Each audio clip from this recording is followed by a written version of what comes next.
Bien, bonjour à tous. Aujourd'hui, je vais faire un retour sur la dopamine, l'hormone autant des addictions, mais aussi de l'activité, du réveil qui nous garde éveillés pendant la journée.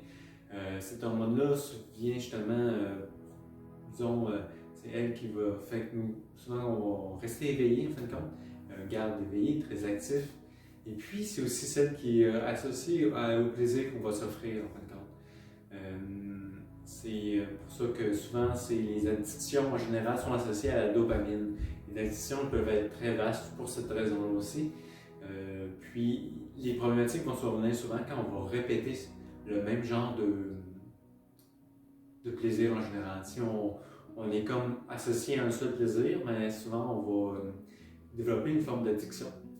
Puis, on va avoir aussi une forme, va réduire notre niveau de dopamine de sécurité, va réduire en conséquence. C'est pour cette raison que dans un bon équilibre, dans un idéal, on prend le temps de varier les formes de plaisir. L'un de ces moyens-là, on peut y aller à la base. On a 5 sens déjà qu'on peut combler.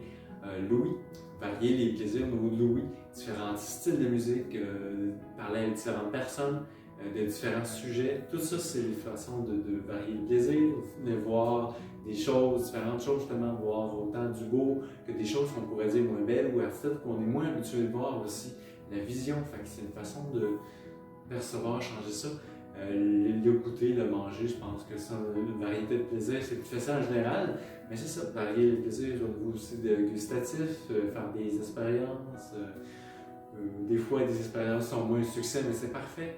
Ça nous permet de, justement, le fait de prendre plaisir aussi faut pouvoir être plus intense, justement, quand c'est des fois moins bon, ou c'est ça met un beau gauge.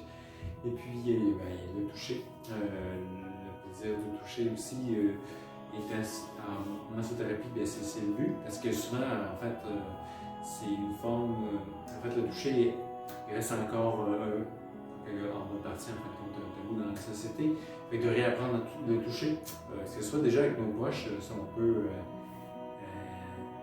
en discuter, en parler, puis trouver un moyen de juste faire un câlin, c'est une forme de toucher, on va se dire. C'est une bonne interaction positive en général qui est bénéfique sur beaucoup de points. Ça permet bien d'autres choses aussi. On pourrait vous en parler dans notre vidéo.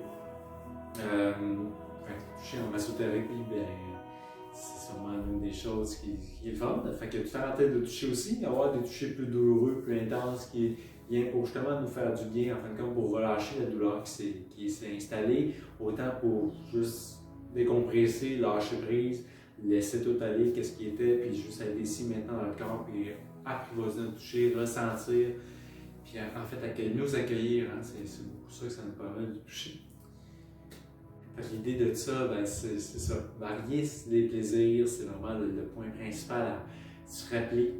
C'est le plus important dans la quotidienne, dans notre vie. On a 5 sens, on peut déjà varier entre ces 5 sens, c'est super. Si dans ces 5 sens-là, on en prend un et on le varie aussi, c'est encore mieux. Puis oui, c'est ça, tout simplement.